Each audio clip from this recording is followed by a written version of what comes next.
One. Hey, this is Angie Juzang with Legacy Business League. This is part of our Black History Month series brought to you by Hancock Whitney Bank.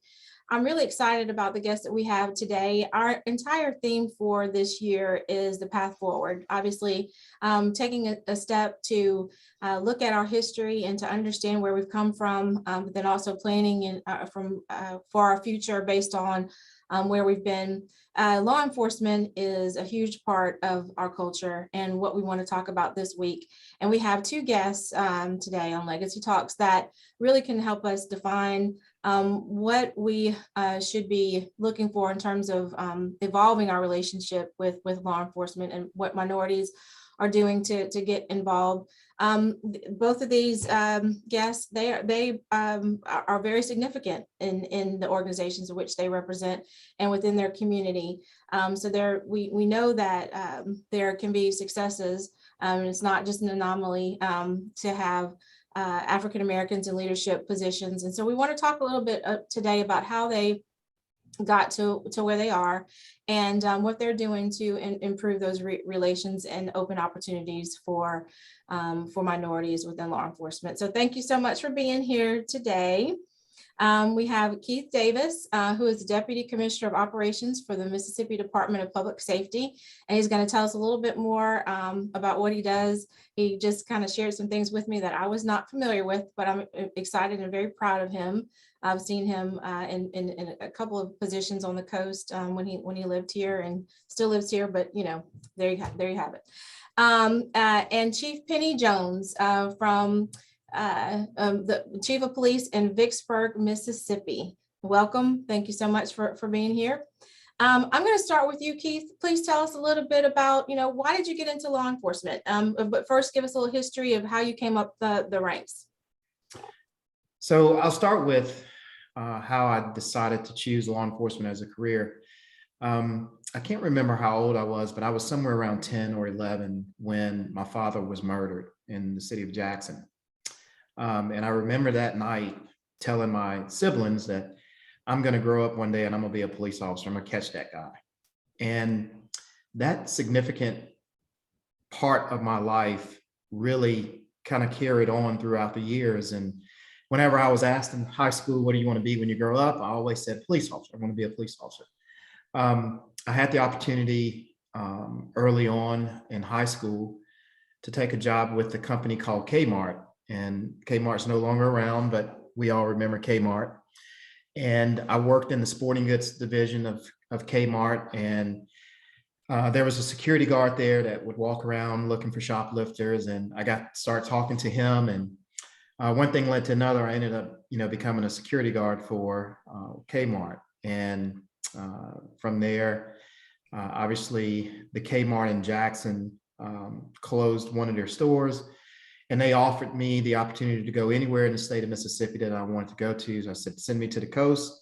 I ended up on the coast. And I wanted to get to the coast to start a law enforcement career, to get away from my family. They always tell you, don't try to police your family. So right. I was happy to come to the coast. And I started meeting a lot of police officers that worked for the city of Gulfport. Was introduced to the police chief in Gulfport, who was then George Payne, and he gave me my first opportunity as a police officer in Gulfport, Mississippi. Fantastic. So after hiring on with Gulfport, I rose through the ranks pretty quickly in the city of Gulfport. I was afforded a lot of opportunities to promote up to the rank of sergeant before I left there. My team, you may remember this, Angie. I became a member of the Gulfport Bicycle Unit, and that unit was a street crimes unit, and yes, we made a lot of drug arrests and burglaries. We solved a lot of crimes, so became noted for that, which catapulted me into supervisory roles with the city of Gulfport. I don't know how far you want me to go with that. Well, no, keep going. I mean, seriously. I mean, you can jump some some years if you want to, but I mean, I want them to know where you landed. Yeah. So After George Payne was elected to sheriff, he gave me the opportunity to go with him to the Harrison County Sheriff's Department, was where I served as the task force officer assigned to the Drug Enforcement Administration, where I worked drug trafficking organizations, identified them and dismantled those organizations back then. The big drug was crack cocaine. So worked very hard there. And shortly after a few years, and it wasn't short, a few years of doing that, I was afforded the opportunity to become the chief of campus police for the Mississippi Gulf Coast Community College. Oh, wow. Was very instrumental in working with the college staff there to reinvent the police department on campus and make campus life safer for Gulf Coast community students. Wayne Payne became the police chief in the city of D'Iberville, the first police chief in the city of D'Iberville. And he recruited me from the college to come be a part of his team, where I served as the captain of investigations for the city of D'Iberville Police Department. And in 2010, the highlight of my career, I got chosen to go to the FBI National Academy, which less than 1% of all law enforcement in the country gets to attend that. So very excited about my opportunities to go to the FBI National Academy. When I got back from the academy, the city of Moss Point reached out to me about their police chief's job. And I took the job at Moss Point Police Department. And I think that's when I first really got to know you. Yes. Yeah. Yes. And, we put together a great team for the city of Moss Point, and we reduced crime tremendously there in that city. And I'm happy about that. When my time was up in the city of Moss Point, where did I go? Oh, did you go on the water? Did you go yes, on the water? Yes, I was recruited to become the first African-American chief of enforcement for the Department of Marine Resources, where I served there as the chief for 5 years. When you go through a career like that, you meet a lot of friends along the way. So I met Senator Michael Watson when I was at Moss Point Police Department. We became pretty good friends. And when he was elected to the Secretary of State's office, my friend Michael asked me to go with him as his chief of staff. That was short-lived because the governor appointed Sean Tyndall as the Commissioner of Public Safety, and he recruited me from Michael. And that's where I sit today as his Deputy Commissioner of Operations. Fantastic. I oversee the Driver Service Bureau. I oversee the Mississippi Bureau of Narcotics, Homeland Security, Crime Stoppers, and our Internal Security Division. Fantastic. All right, y'all can't see Chief Jones, but she's doing a whoop whoop. And I really wanted to take the time to do that because part of what we're going to talk about is opportunity. And I think that if anybody can prove that there's opportunities out there, because it was a natural evolution every time that you made a move, and the relationships that you built helped you get to where you are today. So we're going to double back on that in just a second. But thank you for taking the time to do that. And Chief Jones, I don't even know if I have anything that compares to you. I'm like, he has been everywhere. He has done everything. And that's all right. But where you're sitting right now is important. Great to hear. And I'm proud of you and happy for you. So I can start off by saying that I have a family. It's just law enforcement is everywhere. So it was almost like it was destined to happen to me. But originally I went to school to be a nurse. It's always been in my heart to help people. That's I've been this caring and sharing type of person forever. So and sometimes I feel like people run over me. I care so much. But of course, being a police was a thought because I still wanted to help people. But I often hear people say, how in the world could you be a police officer and help somebody?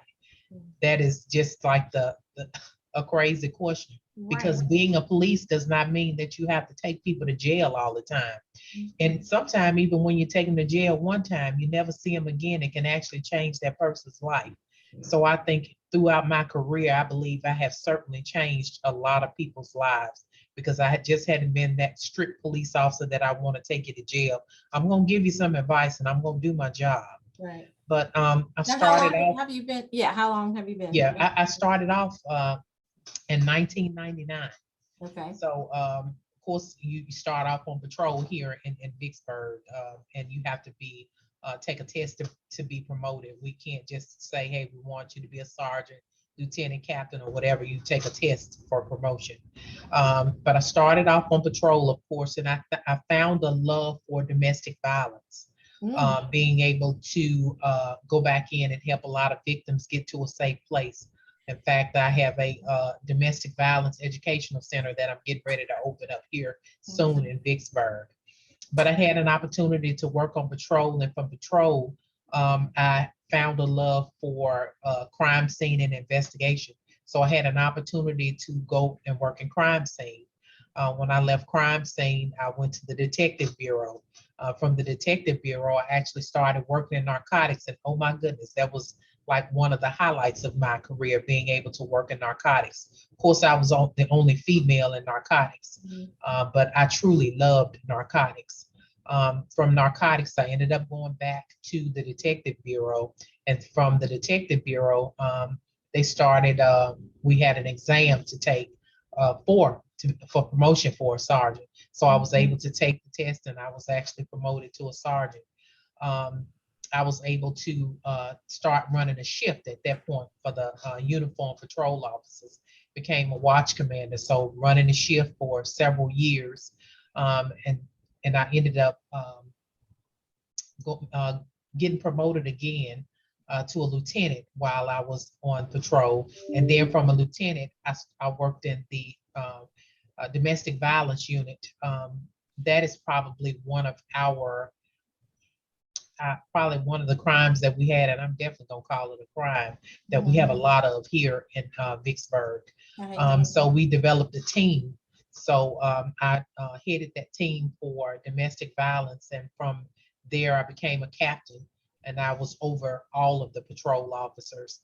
At that time, I knew that there was more that I needed to do, so I decided at my older age, because I'm not that old, but my older age, my daughter, my oldest daughter, graduated. And as I watched her walk across the stage, I was saying, look at my money walking across that stage. Of course, I was very happy. Your But investment. all I can say is look at that money tipping across that stage. So I longed for so many years to get my bachelor's degree. But of course, when you're young, you start working, you start have children, have That's to right. pay bills, and being a single parent, sometimes you just have to do what you have to do to take care of your children. So I made myself go back to school.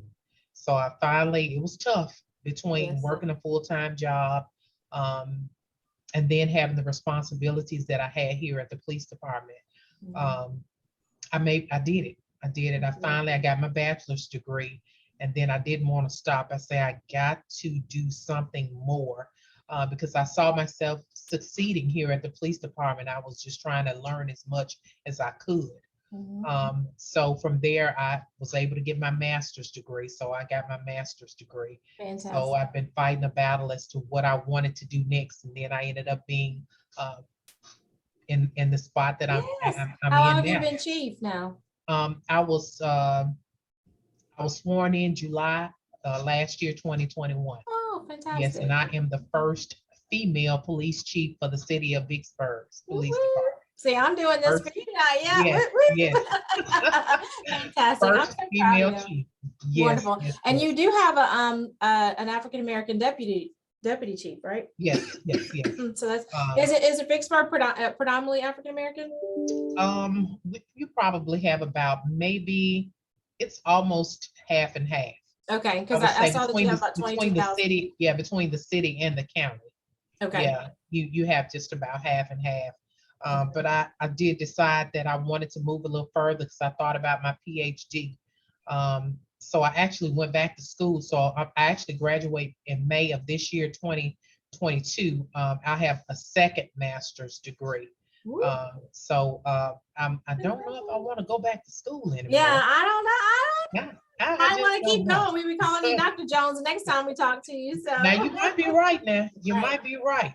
And that's and Okay. after I graduate, I may even give myself a break and then go ahead and move with my Juris Doctorate. Okay, fantastic. Oh, I think that's going to be wonderful. You have y'all have such illustrious careers. I think that, I want to make sure that people understand that they can achieve this too. I think, like I said, oftentimes we look around and feel like it's an anomaly for minorities to be in law enforcement. So just briefly, can you tell us why you got into law enforcement, so we can then talk about a little bit of the things that y'all are doing to bridge the gaps with the relationships between minorities and the organizations that you're with. So just let's stay with you, Chief Jones. What inspired you to get in law enforcement in the first place? Well, definitely, I wanted to make a difference in my community. And I say again, just because you are a police officer does not mean that you have to arrest everybody. Mm-hmm. I definitely wanted to see that there is more to being a police officer, because you end up being somebody's mom, dad, sister, brother, uncle, cousin. You're that ear for that person in the community. We have a lot of problems with the juveniles in our community, and I definitely wanted to step in and to be that person to make a difference in the community in all forms and fashion, whether it be with the adults or whether it be with children. It's going to take us police officers to do it, because ultimately we are the ones who dictate what's going on in the community, because we could really make you or break you. That's exactly right. And I think that's what when I'm on the Civil Service Commission and I have the opportunity to hear the recruitment efforts of the chief and the department, and they do try to go to HBCUs and they go out into some of the neighborhoods, but we have people stating they would never do it because of the national narrative that's happening and some things that may have happened with them locally. There's just perception that it's just something that we shouldn't get into. So I do want your opinion on that. But I wanted Chief. I'm calling you Chief Davis. What do I call you? I'm used to calling you Chief Davis. Can I call you Chief? Chief Davis, why did you get into law enforcement? And then we'll segue into talking a little bit about that perception that our community has about you and others being in law enforcement, like that we shouldn't do it. Well, first, Chief, congratulations on your appointment. That's unbelievable. But the reason why I got into law enforcement, Chief Jones mentioned it a while ago, you don't get into this job for any other reason than to serve. You certainly will never become rich. You will certainly never become wealthy being in this line of work. So it's a life about service to the community, not only as Chief Jones mentioned a while ago, somebody's dad, mom, brother, sister. We're also clergy. We are doctors. We are social workers. Sometimes every day there's something different in this line of work. If you truly embrace the line of work, that's the difference. You can become a police officer and be a police officer all your life, or you can become a servant and serve the community. So I truly became a police officer to be that servant. Unlike Chief. When did you know? I knew that night that my dad got killed. Okay. I knew that night that that's what I wanted to do. Unlike Chief Jones, many will tell you that I was a tough police officer, and I was tough for this reason. I wanted individuals to know that, and I often had this conversation with drug dealers. I said, you have to accept responsibility for you. Just like I accept the possibility that someone like you may kill me today, you have to accept the responsibility that you could go to jail. And you need to understand that the life that you're living, it's going to lead you into two places, jail or death. And so I was a tough police officer coming up because I seen friends in high school that were killed. I seen friends in high school that were put behind bars. And I carry with me every day that I go to work the idea that we don't have to live that way. We can choose to live different lives. We can choose to live meaningful, productive lives. So as my mom was tough on me from a disciplinary standpoint, I carry that with me in how I carry my career. So yeah, we had a little bit of a pre-interview, and we kind of determined that, you know, we definitely could have a whole nother segment on talking about, you know, what you're saying, because there are people of the thought that there are specific obstacles to minorities that doesn't allow them to make the same choices. Like when you say, you know, you have a choice, you know, certainly if someone's presented the opportunity to sell drugs versus not selling drugs, then you can, you know, say the proverbial, you shouldn't make the choice to do that.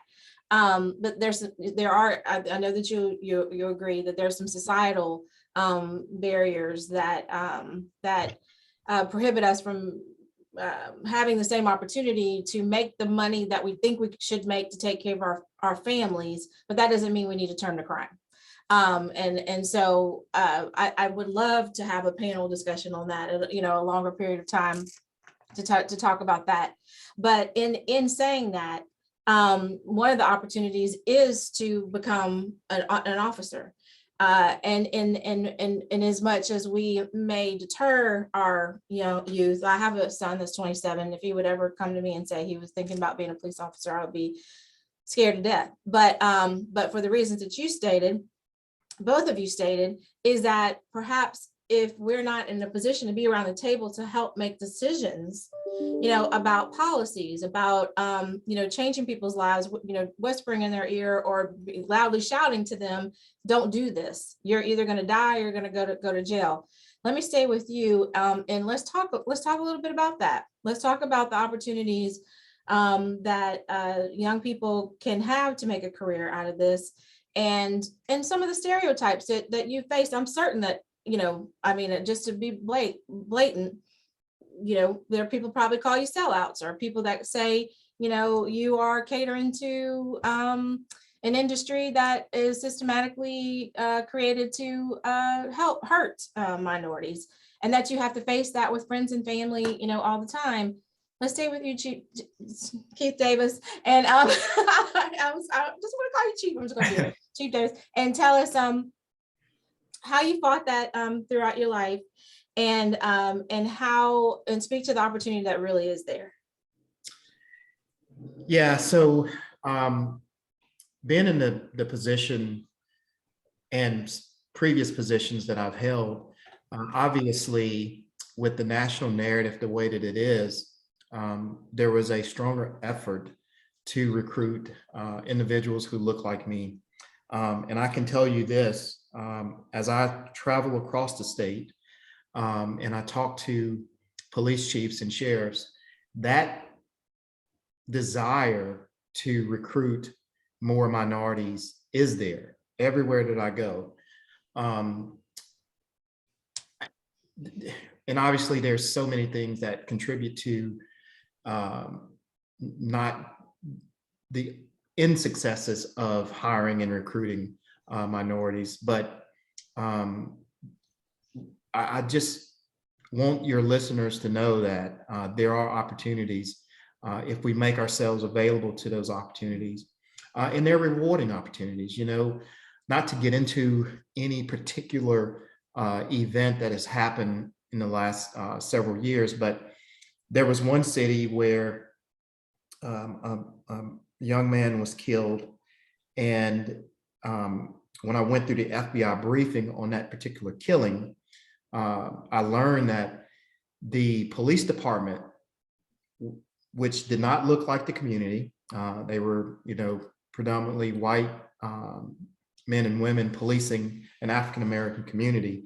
It was told to the police chief at the time, when the police chief was asking for additional funding, the mayor and board basically told him, well, you need to go write more tickets. So what happened is the police department did just that. They went out and they started, enforcing laws that basically put the community in a worse situation than what it was, to generate funding for the police department. So that mindset of the leadership in that particular community, you're right in when you say that sometimes this career field hurts more than it helps. But I can tell you this: when I went to the city of Moss Point, a industry deprived city, a city that did not generate a lot of revenues, the one thing that I told the community was, we can't arrest our way out of this problem. There's just no way that the police department or the sheriff's department or anybody for that matter can come in and say, okay, we have a crime problem, let's just start arresting people. The real true crime problems starts in the home. It starts with proper parenting. And I know I'm getting off the subject of just a little. This is good. It starts with, how are you parenting your kid, and what are you telling your kid on how to interact with law enforcement? No, keep going. I Okay. know. I was going, you just preach, because the perception, the perception, so much of our narrative is created from from real life circumstances. I don't want to take away from that, because one of the last other times we interviewed some chiefs, and the chiefs were saying, hey, listen, the narrative that's occurring is not happening here on the coast. We got inundated with, that's because you don't live on, 28th Street or whatever, you know what I mean? So I know that that's happening, but so much when we have these forums, like if NAACP sets up a forum or anything like that, the entire time people are talking about it starts in the home. So before I moved to Chief Jones to ask what they're doing specifically in their community, let's stay on this track to talk about what could we say to our children, our minority children, about how we should engage, other than when you get pulled over, keep your hands on the wheel, or put them outside so they can see them. Don't make any sudden moves. Those are fear-based. They're things that we should teach, but they're fear-based. What other things can we say about our reaction and relationships with law enforcement? Well, I would say this: we all, Black, white, Asian, Hispanic, we all need to say, take a breath, let's breathe. Okay. I know that there are law enforcement officers who are in fear of doing this job because of the national narrative. And they should be. There has been an attack on law enforcement recently.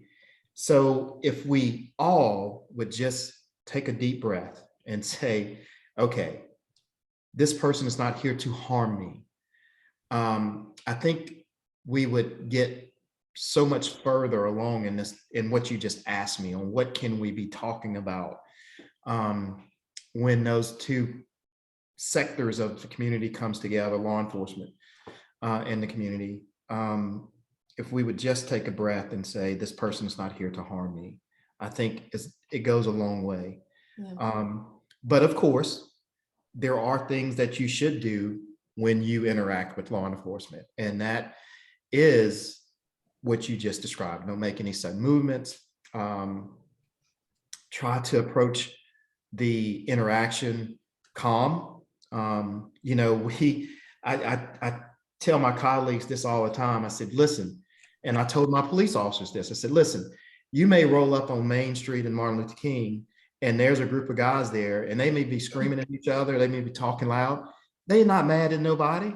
That's just how they are. That's their culture. Mhm. So I think we in law enforcement, we as administrators, we don't do a good enough job at educating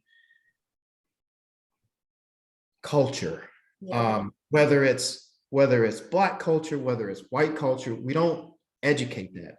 And I have searched, and one of the things that we're doing at the Department of Public Safety is we're looking at training, and that's training across the state and ensuring that, if you're trained in Biloxi, Mississippi, the officer in Tupelo, Mississippi is getting the same exact training. We want to redo the training for the state of Mississippi. And one thing that I want to look at is what are we doing to teach cultural diversity? How do we explain to our officers, hey, if this person and this Black male does this and he's between the age of 18 and 25 years old, you can expect him to do this. And we don't teach that. And I think that that's important for the discussion that you're having with us today on what that path forward looks like. We have to educate officers on culture. And to your point, it's not even black and white, which is what we're talking about today a little bit, but it's mental health, it's ageism, Absolutely. it's how, millennials are going to react to a traditional officer. So I think that there's definitely some value in that. So I do appreciate that. I know that you understand why there's that fear. And why when you say, take a breath, how that's hard for some people, I mean, just sheerly from the fact of perception of what's going on in the national narrative. They may not have ever had any interaction with law enforcement. I have a friend who calls me when they get pulled over for speeding or whatever it is, terrified. Please stay on the phone with me. I just got pulled over. And you can hear them talking very slowly and it never had a bad experience themselves, but understandably, the media and the frenzy that has occurred for good reasons really helps fuel a lot of the about black relations, with law enforcement. Certainly. So, go ahead. I'm sorry. Certainly. It's unfortunate that the stories that the media is promoting, that's what sells their media. And that's unfortunate, but it's definitely driving a wedge between law enforcement and our community.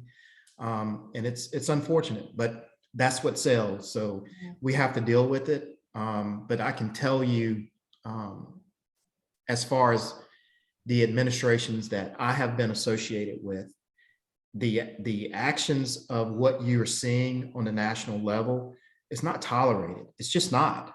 And when an officer exhibits that type of behavior, I'm sure Chief Jones can speak to this as well in her department. That officer is dealt with. Some of these incidences that you're seeing across the country, I can't begin to sit here and try to tell you that I understand those departments and second guess those departments. I'm not going to do that, but I can tell you this, that those are anomalies. They're not what's accepted in law enforcement, period. Well, I appreciate that, and that's consistent with what the interviews that we've had from other law enforcement agents saying that as well.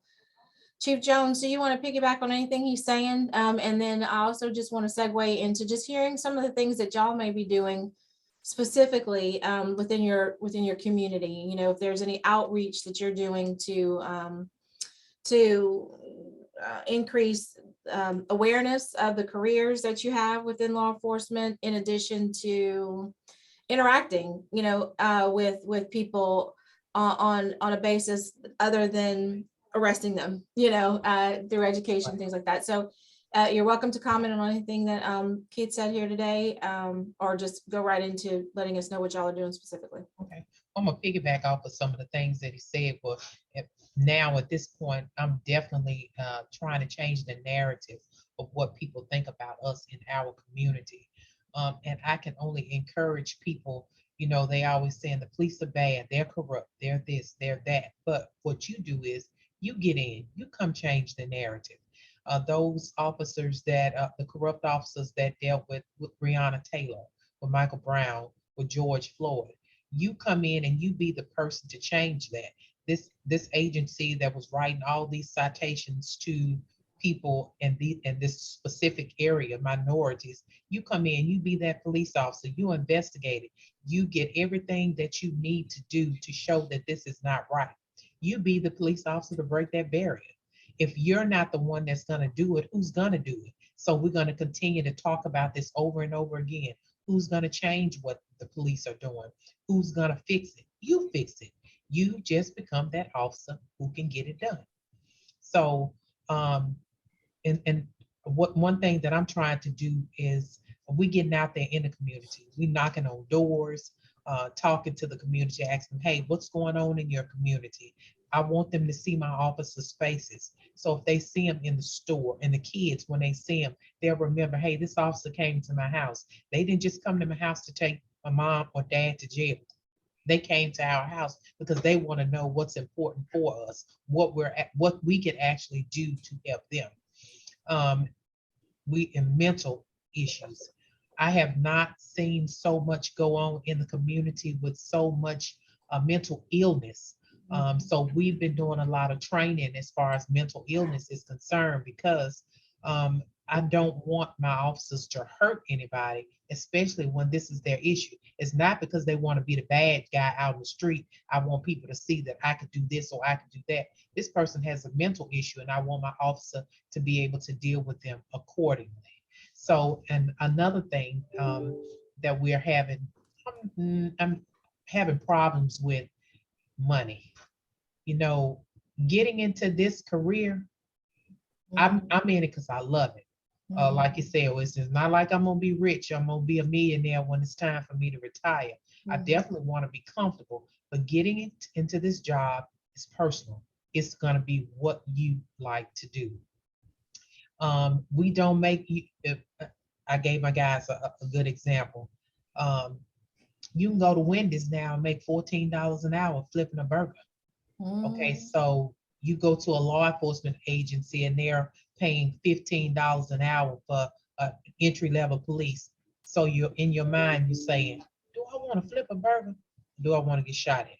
Flip a burger or get shot at? So now we're at a point in our career that is competitive. Jobs are competitive now because of what's going on now.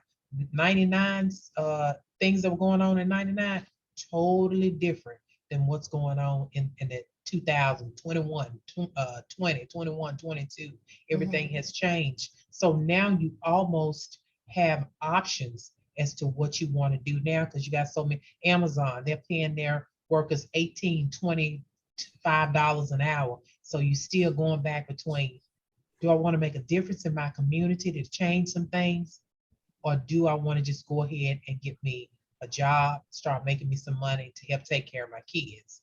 So now it's different in law enforcement. So now we got to almost fight to find people who want to be that person that's going to make a change in the law enforcement community. Right. Well, that makes sense. Do y'all have any bearing on policy? Any bearing on policy? Yeah, like, and that's open for either one of you. Are there things that you've learned in law enforcement that you go, you know, I wish I could change that? Whether it's,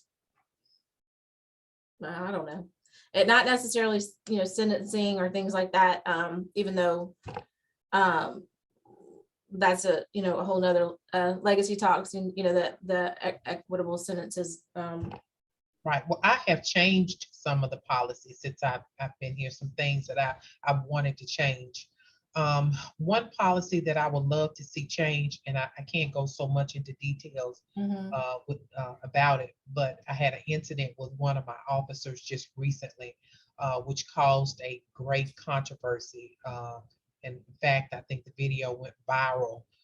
So many people watched it, and they only watched um, so many seconds of what took place and didn't see what happened prior to that or to happen. Which is But the awful. way policy reads, policies is almost you're guilty before there is any other evidence presented. So I would like to see some policies changed, not just to cater around the officer, but just to cater around gathering more information and adding more to that policy so it won't be so hard on an officer who's trying to do their job and make a difference in the community. I see. And so that's another reason that we encourage minorities to get around to, you know, around the proverbial table. I mean, it's hard to have a voice and hard to make change if you're not doing it from the inside. Right. And I think both of y'all are proof positive of that. Is there anything that y'all want to share in terms of highlights of your career? And it doesn't necessarily have to be, you know, the position, but a life that you changed, or things that you'd want us to know about. Chief, I'll go first if you don't mind. Yeah, I was standing in front of a local restaurant in Biloxi, and a young lady approached me and said, "Are you Keith Davis?" And I said, "Yes." And she says, "Oh my God, you Keith Davis." And she started crying. When she gathered herself, she said, "You arrested me and my child's father." And she gave me the time when it happened. And she said, you were very mean to me. And she said, "But you were very stern to me." And she said, "My child's father continued to live in that life, but you scared me so bad that night that I have completely changed my life. My kids are good. My kids are in school." And she said to me, she said, "I have looked for you for many, many years to say thank you." Wow. Yeah, that was pretty powerful for me. So Keith, that's what it's about, you know, because sometimes, like I said, it's not about your ranking. It's about the fact that you entered into this field to be able to make a difference. And that's proof positive, you know. So yeah. thank you for sharing that. Chief Jones, you want to bring it home? Yes. So one of the highlights of my career would be when I was in the Detective Bureau. I ended up working a aggravated domestic case. The female, both her legs were broken. She was run over by a car and dragged. So it was probably one of my worst domestic violence cases that I conducted. She and I became, I want to almost call them my best friends. We still friends, and this has been more than 15 years ago in my career. But it pushed me to look more into domestic violence, the patterns of domestic violence, so that I can actually help victims. It has changed my life so that now, I was telling you about, I've worked so many domestic cases and helped so many people. When people see me now, they see me as the chief, but they always, domestic violence is like when they see Penny Jones, they think domestic violence. So the education center that I'm opening up, it's going to cater towards female victims of domestic violence. They'll learn how to write resumes. They will learn how to work on a computer, self-defense classes. I'll be able to help them secure homes because I work for low-income housing. So I'll be able to help them find a home. So I'll be able to teach these women things that they hadn't been able to get, so they can get to a better place. So I'm looking forward to that. It's probably, I love being the chief, don't get me wrong, but me seeing the women accomplish their goals with being in my program and graduating from it and being able to move forward and even sitting in my place one day or in the White House one day, That's what I want to see. That Okay. would be the highlight of my career when I start changing lives through the Penny Center. Well, it sounds like the Penny Center. I love that. I That's mean, the it sounds name. like you're changing lives already. I mean, this just gives you a formal platform to be able to do that. And I just appreciate both of y'all for being here today. If not anything to the Black History Month, that illustrates that you are making history just from what you've done already in your careers.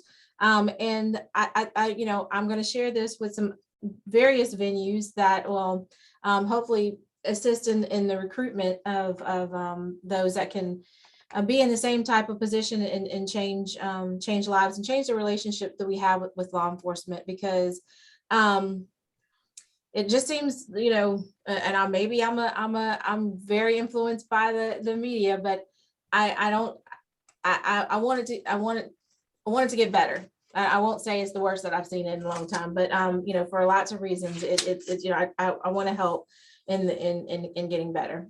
We do have to get more money allocated to those who are in the entry level positions. I do want to tell people, how you get involved. You just contact the stations, and there is an exam that you have to take, and there's PT that you have to take, and you can take it, more than once if in the event you don't pass the first time, but just get started. And many of the chiefs and many of the various areas will talk to you, or have somebody that can talk to you and talk through that career. So again, thank y'all for being here today. I think I learned a lot about both of you, even with Keith knowing you from around the way. Learned a lot about you today, and I really appreciate y'all being so open and honest and vulnerable.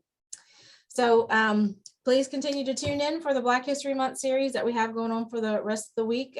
Share this if you can, so we can make sure that people know that we have folks in places where we're making a difference. And that's what it's all about, to highlight and celebrate the contributions that minorities are making in the community. Yes. Until next time. Thank you.